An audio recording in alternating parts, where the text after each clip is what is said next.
একজন সাধারণ মানুষ হিসেবে তাকে স্বাধীনতার পক্ষ থেকে আমি তাকে একটু আত্মার মাগফিরাতের জন্য। রাজধানীর ধানমন্ডি ৩২ নম্বরে ১৫ আগস্ট উপলক্ষে জোরদার করা হয়েছে নিরাপত্তা ব্যবস্থা। শনিবার ভোর থেকেই এলাকা জুড়ে ছিল পুলিশের ব্যারিকেড, বন্ধ রাখা হয় বাড়ির সামনের সড়ক। আইনশৃঙ্খলা বাহিনীর পাশাপাশি প্রস্তুত রাখা হয় সাজোয়া যানও। সকাল প্রায় 10:15টার দিকে বঙ্গবন্ধু শেখ মুজিবুর রহমানের ভেলে দেওয়া বাড়িতে ফুল দিতে আসা এক ব্যক্তিকে আটক করে পুলিশ। পরে তাকে জিজ্ঞাসাবাদের জন্য ধানমন্ডি থানায় নেওয়া হয়।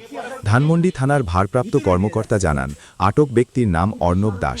প্রাথমিকভাবে তিনি কার্যক্রম নিষিদ্ধ যুবলীগের সক্রিয় কর্মী বলে জানা গেছে। পুরো এলাকায় নিরাপত্তা ব্যবস্থা আরও জোরদার রাখা হয়েছে বলে জানিয়েছে পুলিশ। একজন সাধারণ মানুষ হিসেবে তাকে স্বাধীনতার পক্ষ থেকে আমি তাকে একটু আত্মার মাগফিরাতের জন্য